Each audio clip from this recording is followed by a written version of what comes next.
வழக்கறிஞர் மற்றும் அரசியலாளர் திரு KS ராதாகிருஷ்ணன் அவர்களின் KSR வாய்ஸ் சேனலுக்கு உங்களை அன்புடன் வரவேற்கிறோம். அனைவருக்கும் வணக்கம். கடந்த சுவடில் எமர்ஜென்சி காலத்தில் திமுகவை எதிர்த்து அந்த அரசாங்கத்தை கலைத்துவிட்டு எங்களுக்கு திமுக தான் எதிரி என்று கடற்கரையில் இந்திரா காந்தி முழங்கினார். அந்த நம்பிக்கை கொண்டு ஸ்தாபன காங்கிரஸ் இந்திரா காங்கிரஸோடு இணைந்தோம். நிலைமைகள் மாறிக்கொண்டு வந்தன. திமுகவோடு நெருங்கக்கூடிய வாய்ப்புகள் சஞ்சய் காந்தி சென்னையில் கலைஞரை சந்தித்தது, மற்றபடி சஞ்சய் காந்தி மறைவு நேரத்தில் கலைஞரே நேரடியாக சென்று அந்த அஞ்சலி செலுத்தியது எல்லாம் வைத்து பார்த்தபோது திமுக காங்கிரஸ் கூட்டு வந்துவிடும் என்ற நிலைப்பாடு இருந்தது. இதை குறித்து கடந்த சுவடில் நாங்கள் டெல்லியில் இந்திராவை சந்தித்து முறையிட்டோம் என்று சொன்னேன். இந்திராவை சந்திக்க நெடுமாறனும் அன்றைக்கு அமைச்சராக இருந்த RV சுவாமிநாதனும் வாழப்பாடி ராமமூர்த்தி போன்றவர்களெல்லாம் இந்திரா காந்தியை சந்தித்து முறையிட்டார்கள். இதற்கிடையில் ஒரு சில விஷயங்கள் கடந்து விட்டன. இருந்தாலும் ஒரு டிட்பிட்ஸாக சொல்ல வேண்டியது குறித்து வைத்தேன். அது சொல்லணும், என்னுடைய கடமை. அதாவது 1977 தேர்தல் முடிந்த உடனே இந்திரா காந்தி தோத்துட்டாங்க இல்லையா. அப்புறம் இந்திரா காந்தி சிக்மூரில் நின்று வெற்றி பெற்றாங்கன்னு சொன்ன இல்லையா. அன்னைக்கு தேர்தல் அன்னைக்கு கடும் மழை.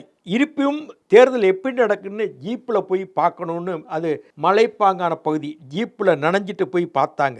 அப்படியான நிலையில் மழை இருந்தாலும் பரவாயில்ல, 3 பங்கு வாக்காளர்கள் அன்றைக்கு வாக்கு செலுத்தி இந்திரா காந்தியை வெற்றி பெற வைத்தார்கள். அன்னைக்கு இந்திரா காந்தியோட வெற்றி செய்தி, அந்த தேர்தல் ஓட்டு எண்ணிக்கை அன்னைக்கு அவர் டெல்லி போயிட்டாங்க. அன்னைக்கு அவங்க எந்த இடத்துல அவங்க வெற்றி செய்தி அவங்க காதுக்கு போகுதுன்னா, அன்றைக்கு இந்திரா காந்தி சோவியத் நாடு, அன்னைக்கு ரஷ்யா கிடையாது, USSR, அந்த தேசிய தினம் கொண்டாடப்படுகின்றது.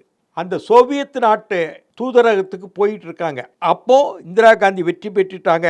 அப்போல்லாம் வாக்குச்சீட்டுகள் எண்ணிக்கை இந்த மாதிரி EVM கிடையாது, மிஷின் கிடையாது. 70,000 வாக்குகளில் இந்திரா காந்தி வெற்றி பெற்றார் என்ற சந்தோஷ செய்தியை அவர் USSR தூதரகத்துக்கு போகும்போது, அதாவது அந்த சோவியத் ஒன்றிய தினத்தின் கொண்டாடக்கூடிய அளவில் தூதரகத்துக்கு சென்றும்போது அந்த செய்தி அவங்க காது கெட்டியது. எட்டின உடனே இந்திரா காந்தி இதை கொண்டாடும் வகையில் லண்டனுக்கு போகிறார். அப்போ சோனியா காந்தியை கூட கூட்டு போனாங்க, ராகுல், பிரியங்கா எல்லாம். அவங்களுக்கு வேண்டிய ஷாப்பிங் போகும்போது ஆக்ஸ்போர்ட் தெருவில் ஷாப்பிங் போடும்போது, அங்கே ஆக்ஸ்போர்ட் தெருன்னு லண்டனில் இருக்குது, நல்ல மெயின் பிளேஸ், இந்த மவுண்ட் ரோடு மாதிரி போகும்போது அங்கே அன்னைக்கு செய்தி போகுது.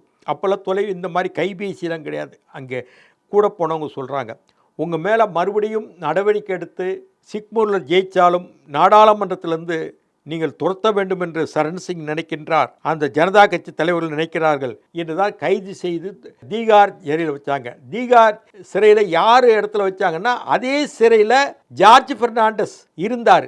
அவர் ஜார்ஜ் பெர்னாண்டஸ் எந்த அறையில் இருந்தாரோ அதே அறையிலையா இந்திரா காந்தியை வச்சாங்க. இது பழிவாங்கிற நோக்கத்தில் தான் பண்ணுறாங்க என்றெல்லாம் அன்றைக்கு பேசப்பட்ட இதெல்லாம் சின்ன சின்ன விஷயங்கள், அன்றைக்கு கவனித்த விஷயங்கள். நான் குறித்து எது விடுபட்டதோ குறிச்சிட்டு சொல்கிறேன். இந்த நிலையில் இந்திரா காந்தி பிரச்சனைகள் வழக்கு மன்றத்தில் வருது. மாருதி கார், அதாவது சஞ்சய் காந்திக்கு லைசன்ஸ் கொடுத்து அந்த மாருதி கார் நிறுவனத்தை நடத்துனாங்க இல்லையா, அதில் முறைகேடுகள், எமர்ஜென்சி நேரத்தில் நடந்த அத்துமீறல்கள், இதெல்லாம் வழக்காக போகின்றது. இந்திரா காந்தியை ஒரு குற்றவாளி ஆக்க வேண்டும் நினைக்கிறார்கள். அதேபோல் நாடாளுமன்றத்திலிருந்தும் குற்றவாளி என்று விரட்டப்பட வேண்டும் என்கிற ஒரு சூழ்நிலை இருந்தது. இப்படியாக வெற்றி பெற்றார், நாடாளுமன்றத்துக்கு செல்கிறார். அன்றைக்கு திரும்பவும் இதே நாடாளுமன்றத்துக்கு நான் வருவேன், மக்கள் ஆதரவோடு வருவேன் என்று ஒரு நல்ல பேச்சு அன்னைக்கு பேசுனது. அந்த பேச்சு பேசிவிட்டு வீடு திரும்புகிறார். இப்படியா இருக்கும் பொழுது, அந்த வெற்றி பெற்றும்போது அவங்க அந்த மாம்பழம் அந்த சாறு எடுத்து ஒரு இது பண்ணுவாங்க சாப்பிட்றதுக்கு, அது இந்திரா காந்திக்கு பிடிக்கும். சாப்பிட்டுட்டே இருக்கும்போது உங்களை எப்படி இன்னைக்கு நாளைக்குள்ளே கைது பண்ணிடுவாங்க அங்கிற கருத்து இந்திரா காந்தி காதுக்கு டெல்லியில் போகுது. இந்திரா காந்தியும் அவசர நிலை காலத்தில் பல்வேறு தவறுகள் நடந்துவிட்டன, அதற்கு மன்னிப்பு கோருகிறேன் என்று சொன்னார். குடும்ப கட்டுப்பாடு, துர்பான் கேட், டெல்லியில் அன்றைக்கு முஸ்லீம்கள் வாழும் பகுதியில் அளித்ததை குறித்தெல்லாம் அவர் மன்னிப்பு கேட்டுள்ளேன் என்று சொன்னதெல்லாம் உண்டு, அந்த பேச்சில் சொன்னார். அந்த உரையை முடித்துவிட்டு மறுபடியும் நாடாளுமன்ற கட்டத்தை, இன்றைக்கி பழைய நாடாளுமன்ற இருக்கையே அது சர்க்குலர் பில்டிங், அதை ஒரு தடவை சுற்றி பார்த்துட்டு தான் வீட்டுக்கு திரும்பினாங்க. இப்படி இந்திரா காந்தி ஜெயிலுக்கு அனுப்பிட்டாங்க இல்லையா, அப்போ தீகார் ஜெயிலுக்கு அனுப்பிட்டாங்க இல்லையா, ஒரு பொம்மை துப்பாக்கி வச்சுட்டு விமானத்தை கடத்திட்டாங்க. பொம்மை துப்பாக்கி, கிரிக்கெட் பந்து, இதெல்லாம் கையில் வச்சுக்கிட்டு இந்தியன் ஏர்லைன்ஸ் விமானத்தை கடத்திட்டாங்க. இந்திரா காந்தியை விடுதலை செய்யணும்லாம் அன்னைக்கு முயற்சி செஞ்சாங்க இந்திரா ஆதரவாளர்கள். இதெல்லாம் அன்றைக்கி நடந்த விஷயங்கள். இதெல்லாம் பலருக்கு இன்றைக்கு தெரியறதுக்கு வாய்ப்பு இல்லை. அதெல்லாம் குறித்து வச்சுட்டு இங்கே வந்து பேசுகிறேன். அந்த விமானத்தை கடத்துறவங்க என்ன சொன்னாங்க, இந்திரா காந்திக்கு மேலே உள்ள வழக்குகளும் சஞ்சய் காந்திக்கு மேலே இருந்த வழக்குகளும் திரும்ப பெறணுங்கிற ஒரு டிமாண்ட் வச்சாங்க. பொம்மை துப்பாக்கி கடத்தவங்க யாருன்னா, அவங்க பேர் என்னென்னா போலோநாத் பாண்டே, இன்னொருத்தர் பேர் தேவேந்திரா. இவங்க வந்து திரும்ப உத்தரப்பிரதேச சட்டமன்ற தேர்தலில் இவங்களுக்கு போட்டி போட வாய்ப்பெல்லாம் கொடுத்தது. இவங்க 2 பேரும் எம்எல்ஏ ஆனாங்க. இதை பற்றிலாம் விமர்சனங்கள் அன்றைக்கி எழுந்தன. சிறையில் அடைக்கப்பட்ட இந்திரா காந்தி தினமும் யோகா, அப்போ தான் அவர் யோகா செய்ய ஆரம்பிக்கிறார். வீட்டிலேருந்து சாப்பாடு கொண்டு போய் கொடுப்பாங்க, பால். அப்போ ராஜீவ்காந்தி போய் கொடுப்பாரு. டிசம்பர் மாதம் இரவு அவங்க தீகார் ஜெயிலில் இருக்கும்போது குளிர் கடுமையாக இருக்கும். ஜன்னல் கதவுகளில் வந்து திரைசீலையும் போட முடியாது. இப்படிப்பட்ட குளிரில் இந்திரா காந்தி அன்றைக்கு சிறையில் இருந்தார். இதில் என்ன ஜோக்குனா, எந்த சரண் சிங் தன்னை அடைச்சாரோ தீகார் ஜெயிலிருந்து சரண் சிங்க்கு பிறந்தநாள் பொக்கே அனுப்புனார். சரண் சிங் ஏற்கனவே கோவத்தில் இருக்கார் யார், இந்திரா மேலே. அதே சரண் சிங்கு கிண்டலாக அன்றைக்கி தீகார் ஜெயிலேருந்து பொக்கே அனுப்புனாங்க இந்திரா காந்தி. இப்படியெல்லாம் ஒரு வேடிக்கையில் இருந்தன. இந்த மாதிரி ஜனதா ஆட்சி முடியுது, பிரதம அமைச்சராக போட்டி போடணும்னு நினைக்கிறாங்க. மொராஜி விலகிட்டார். ஜெகஜீவன் ராமுக்கும் இவருக்கும் சரண் சிங்கும் போட்டி.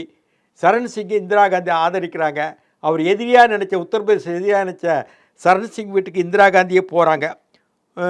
போய் சரண் சிங் மனைவியோடு உட்காந்துட்டு விருந்து சாப்பிட்டுட்டு வந்ததெல்லாம் உண்டு. பிறகு அவர் பிரதமர் ஆகிறார். இதெல்லாம் கடந்த காலத்தில் நடந்தது. இப்படி இருக்கும்போது மறுபடியும் சரண் சிங் பிரதமர் ஆன உடனேயும் இந்திரா காந்திக்கு சரியாக இல்லைன்னா இந்திரா காந்தி அதிருப்தி தான் ஆனாங்க. இப்படியெல்லாம் அந்த நேரத்தில் நடந்த விஷயங்கள், சிறு சிறு விஷயங்கள். இப்படியா இருக்கும் பொழுது சரண் சிங் பிரதமர் ஆகிறாரு. பிரதமர் ஆன உடனே என்ன சொல்கிறாங்க, சரண் சிங் இந்திராவை பார்க்க போகணும், இந்திரா தயவு தானே பிரதமர் ஆனார் அன்னு தயாராக இந்திரா காந்தி இருக்காங்க. பிரதமர் ஆனால் பொக்கே கொடுக்கணும், சரண் சிங் வந்தால் வாங்கி வைக்கிறாங்க. ஆனால் இந்திரா காந்தி வீட்டு வழியாகவே அவங்க வந்து வீட்டுக்கு வராமல் சரண் சிங் போனோன்னே அந்த பொக்கையை எடுத்து வீசிடுறாங்க சரண் சிங். எதிர்பார்த்துட்டு இவரோட காங்கிரஸ் முக்கியமான தலைவர்லாம் வெளியே காத்திருக்காங்க இந்திரா காந்தி வீட்டில். சரண் சிங் நம்ம வீட்டுக்கு வர போகிறான்னு. அவர் வரல. வராமல் இப்போ நேரடியாக அவரோட வீட்டுக்கு போனோன்னா இந்திரா காந்தி பொக்கையை தூக்கி எறிஞ்சார். இதெல்லாம் நடந்த சம்பவங்கள் அந்த நேரத்தில்.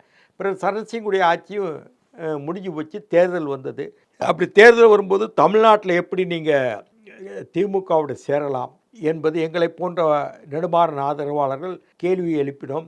அந்த கேள்விக்கு முதல் சரிதான், நீங்கள் சொல்வது சரிதான், நீங்கள் வந்து என் கூட இணைஞ்சிருக்கீங்க, நீங்கள் சொல்கிற வாதத்தில் சரியாக தான் இருக்குன்னு கேட்டாங்க. இந்திரா காந்தி கொஞ்சம் அமைதியாக கேட்டு, பொலைட்டாக கேட்டு, அதுக்கு பதில் சொல்லக்கூடிய வகையில் சொன்னாங்க. ஆனால் அந்த கேட்டு அந்த முடிவெடுக்கக்கூடிய தருவாயில் நல்லா கேட்டுட்டு இருக்கும்போது அதை இந்திரா காந்தியிட வேறு விதமாக சொல்லி முடிவை மாற்ற வைத்தார்கள் தமிழ்நாட்டிலிருந்து சில பேர். அதே மாதிரி அதுக்கு ஆதரவாக அங்கே டெல்லியில் ஏஆர் ஆண்டுலே, வசந்த் சாத்தே, பெர்னாப் முகர்ஜி போன்றவர்கள்லாம் அதுக்கு ஆதரவாக இருந்தாங்க திமுக கூட்டணிக்கு. திமுக கூட்டணி ஏன் நீங்கள் பண்ணுறீங்க, அது தேவையே இல்லைன்னு அப்போ நரசிம்மராவ் எங்கள் பக்கம் இருந்தாங்க. இப்படியாக இருக்கும்போது எப்படி திமுக கூட்டணி அன்றைக்கு நடந்தது என்பதை அடுத்த தொடரில் பார்க்கலாம். அதே மாதிரி எங்களுடைய சூழல் எப்படி இருந்தது, காங்கிரஸை விட்டு நீக்கப்பட்டோம், வெளியேற்றப்பட்டோம் என்ற விஷயங்களை 2-3 சுவடுகளில் சொல்லி இந்த காங்கிரஸ் காலவுடைய எங்களுடைய தொடர்புகளை முடிக்கலாம் என்று நினைக்கிறேன். நன்றி, வணக்கம். சுவாரஸ்யமான பல அரசியல் தகவல்களுக்கு இணைந்திருங்கள் KSR வாய்ஸ் சேனலோடு. நன்றி, வணக்கம். KSR வாய்ஸை சப்ஸ்கிரைப் செய்யாதவர்கள் உடனடியாக சப்ஸ்கிரைப் செய்யுங்கள். அருகில் இருக்கும் பெல் பட்டனையும் கிளிக் செய்யுங்கள். நாங்கள் போடும் வீடியோக்கள் உங்களுக்கு உடனுக்குடன் வந்து சேரும்.